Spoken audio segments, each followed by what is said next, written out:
Hello मेरे प्यारे मित्रों, स्वागत है मेरे इस यूट्यूब चैनल दीपक ज्योग्राफी क्लासेस पे। आई होप आप सभी अच्छे होंगे। तो चलिए, आज का वीडियो में हम पढ़ने वाले हैं पृथ्वी की उत्पत्ति की निहारिका परिकल्पना। ठीक है, तो की उत्पत्ति की निहारिका परिकल्पना उसे हम समझने का प्रयास करेंगे। तो चलिए देखते हैं कि पृथ्वी की उत्पत्ति से जो भी हमारे संबंधित परिकल्पनाएं हैं या अवधारणाएं हैं उसे समझने का प्रयास करेंगे। तो वीडियो के लास्ट तक बने रहिएगा और यह वीडियो आगामी आने वाले एग्ज़ामों के लिए बहुत ही इम्पोर्टेंट होने वाली है और बहुत ही हेल्पफुल भी होगा। तो इस वीडियो को लास्ट तक देखना ना भूलें। चलिए क्लास को आगे बढ़ाते हैं, समझने का प्रयास कीजिएगा। तो मैं आपको बता दूं कि एक छोटा सा बिंदु है, भूगर्भिक समय मापने के अनुसार जो है वह पृथ्वी का जो विकास है वह आज से लगभग 4.6 अरब वर्ष पूर्व हुआ है। ठीक है, एक भूगर्भिक समय मापने के अनुसार अगर देखा जाए तो पृथ्वी का जो विकास है वह आज से लगभग 4.6 अरब वर्ष पूर्व हुआ है। ठीक है, अगर हम वही जीवन की उत्पत्ति की बात करें, ठीक है, वह पृथ्वी की विकास का बात था, लेकिन अगर हम जीवन के उत्पत्ति का बात करें तो 3.8 अरब वर्ष पूर्व हुआ है। ठीक है, पृथ्वी का विकास 4.6 अरब वर्ष पूर्व हुआ है और अगर हम जीवन की उत्पत्ति की बात करें तो 3.8 अरब वर्ष पूर्व हुआ है। ठीक है, क्लियर है यहाँ तक? याद रखिएगा। अब चलिए हम समझते हैं क्या है हमारा परिकल्पना हाइपोथेसिस। जो पृथ्वी के उत्पत्ति से रिलेटेड हमारा परिकल्पना है हाइपोथेसिस है, उसे हम समझने का प्रयास करेंगे। तो चलिए देखते हैं, बिल्कुल सरल भाषा में समझाया जाएगा, वीडियो को लास्ट तक जरूर देखें। अपने से परे होकर किसी भी घटना या तथ्य के बारे में चिंतन या विचार करने की प्रक्रिया से होता है। ठीक है, क्या बताया गया है कि अपने से परे होकर किसी भी घटना या तथ्य के बारे में चिंतन या विचार करने की जो प्रक्रिया है, तो क्या है अपने से परे होकर? यानी अगर मान लीजिए आप अपने बारे में कोई वैसा घटना हो या तथ्य हो जिसके बारे में जितना सोचना चाहिए उतना ना सोचकर उससे कहीं ज़्यादा ओवर थिंकिंग सोच लेते हैं, ठीक है, या विचार लेते हैं, तो वही हमारा क्या हुआ? परिकल्पना, हाइपोथेसिस। ठीक है, जिसके बाद हमारे सोच विचार के बाद उसे वैज्ञानिकों द्वारा परीक्षण किया जा सके या कर सके, तो यही हमारा क्या है?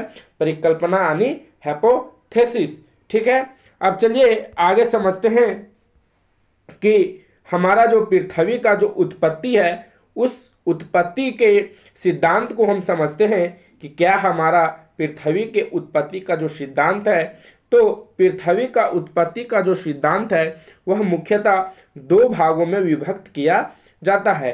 पहला जो हमारा है वह आरंभिक सिद्धांत और दूसरा आधुनिक सिद्धांत। ठीक है, पहला आरंभिक सिद्धांत जिसे ओल्ड थ्योरी भी कहते हैं और दूसरा आधुनिक सिद्धांत जिसे हम मॉडर्न थ्योरी जानते हैं। ठीक है, अब चलिए एक एक करके हम यहाँ से पढ़ेंगे और समझेंगे कि इस सिद्धांतों के माध्यम से जो हमारा पृथ्वी का उत्पत्ति का सिद्धांत है उसके बारे में क्या बताया गया है। ठीक है, और तो चलिए देखते हैं। सबसे पहले हम आरंभिक सिद्धांत जिसे इंग्लिश में क्या कहते हैं?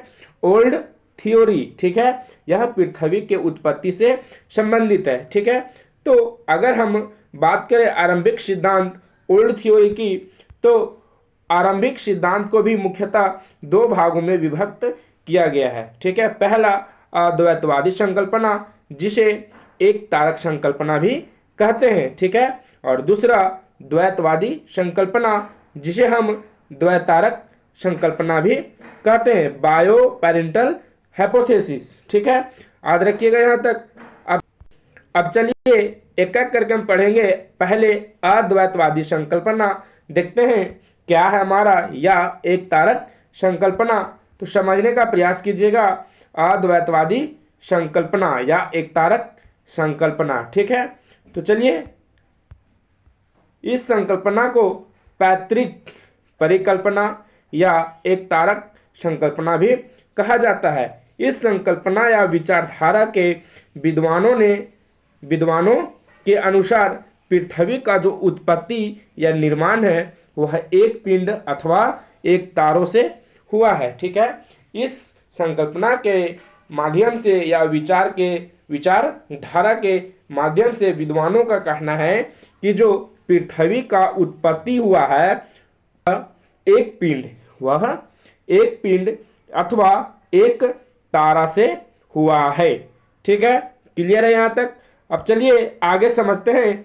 जो इस अद्वैतवादी संकल्पना या एक तारक संकल्पना में जो बताया गया है कि विद्वानों के अनुसार जो पृथ्वी का उत्पत्ति का सिद्धांत है वह एक पिंड अथवा एक तारों से हुआ है, तो उसी के बारे में जो हमारा क्या है, यह सभी जो वैज्ञानिकों का नाम है यह पृथ्वी के उत्पत्ति के संबंध में अपना अपना विचारधारा दिए हैं। तो इन सभी के बारे में हम एक एक करके नेक्स्ट वीडियो में थियोरी के माध्यम से समझेंगे।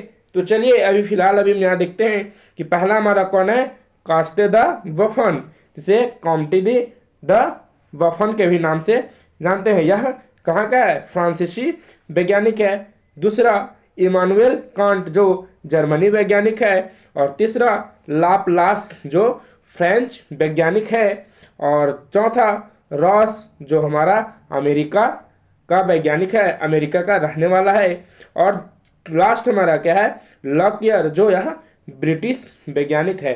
ठीक है, इन सभी के बारे में एक एक करके हम नेक्स्ट वीडियो में थियोरी के माध्यम से समझेंगे।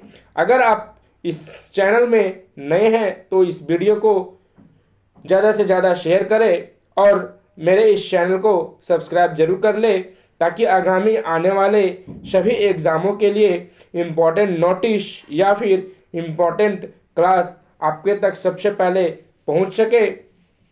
तो चलिए अब आगे समझते हैं क्या है दूसरा द्वैतवादी संकल्पना या द्वैतारक संकल्पना। ठीक है, तो चलिए इस संकल्पना के अंतर्गत विद्वानों या दार्शनिकों के अनुसार पृथ्वी का जो उत्पत्ति है वह क्या है, एक से अधिक या दो तारों के संयोग से हुआ है। ठीक है, द्वैतारक संकल्पना के माध्यम से विद्वानों या दार्शनिकों का कहना है कि पृथ्वी का जो उत्पत्ति हुआ है वह एक से अधिक दो तारों के संयोग से यानी मिलने से हुआ है, उसे हम क्या कहते हैं, द्वैतारक संकल्पना कहते हैं। ठीक है, अब इन द्वैतारक संकल्पना में जो सभी जो वैज्ञानिकों ने अपना अपना तथ्य दिया है उसे देखते हैं। पहला चैम्बरलिन तथा मॉल्टन जो यूएसए का रहने वाले हैं। ठीक है, यूएसए वैज्ञानिक है। जेम्स जीन्स हेरोल्ड जेफरी जो जर्मनी वैज्ञानिक है। ओटो स्मिथ जो रसिया के हैं। चौथा फ्रेड हॉयल तथा लिटी लटन जो इंग्लैंड का वैज्ञानिक है। और लास्ट हमारा क्या है, रसेल जो यूएसए वैज्ञानिक। और एक और मेरा लास्ट क्या है, कार्ल वॉन वाइजस्कर जो जर्मनी वैज्ञानिक है। ठीक है, यहाँ तक क्लियर है, कोई समझने में परेशानी नहीं। अब चलिए आगे समझते हैं ट्रिक के माध्यम से कि जो हमारा वैज्ञानिक है, जो हमारा परिकल्पना है वह कौन कौन से वैज्ञानिकों के द्वारा दिया गया है उसे देखते हैं।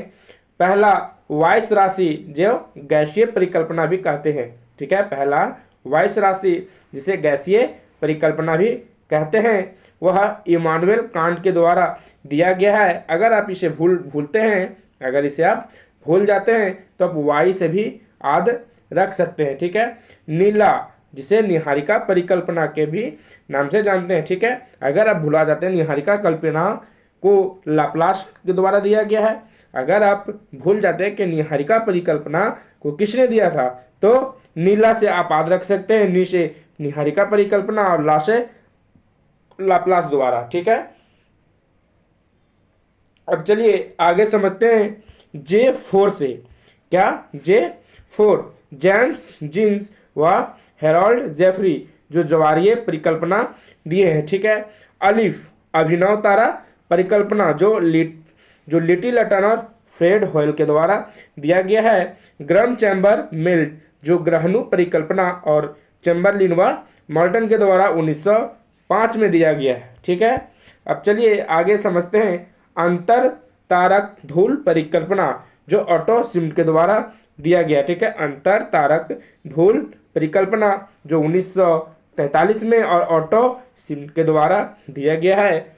और आगे निहारिका मेघ परिकल्पना जो 1943 में दिया गया है और यह कार्ल वॉन वाजेस्टर के द्वारा दिया गया है इस परिकल्पना को। ठीक है, क्लियर है यहाँ तक। अब चलिए आगे समझते हैं संशोधित निहारिका परिकल्पना, यानी जो हमारा निहारिका परिकल्पना है उसे पुनः फिर से संशोधित करके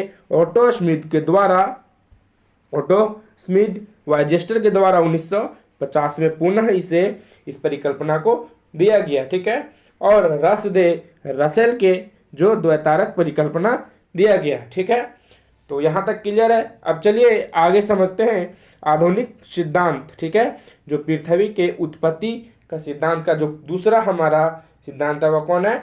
आधुनिक सिद्धांत, मॉडर्न थ्योरी। ठीक है, तो यह ब्रह्मांड की उत्पत्ति से संबंधित है। तो जो ब्रह्मांड के उत्पत्ति से संबंधित है वह इनके बारे में कौन कौन से वैज्ञानिक अपना व्याख्यान दिए हैं, तो देख लेते हैं। एडविन हबल जो 1920 में दिए हैं। ठीक है, दूसरा बिग बैंग थ्योरी जो जॉर्ज लेमेंतेर के द्वारा दिया गया। ठीक है, जो बिग बैंग थ्योरी है वह आप ग्रेजुएशन का फर्स्ट सेमेस्टर में जो है उसमें भी आप बिग बैंग थ्योरी आप पढ़े होंगे तो याद होगा। ठीक है, और जो हमारा तीसरा है बिग क्रंच जो माइक्रोवेव रेडिएशन। ठीक है, तो इन सभी के बारे में हम नेक्स्ट वीडियो में एक एक करके थ्योरी के माध्यम से क्लियर करेंगे। तो आशा करते हैं कि यह वीडियो आपको यहाँ तक क्लियर हुआ होगा। और तो आज का वीडियो यहीं तक रखते हैं। धन्यवाद।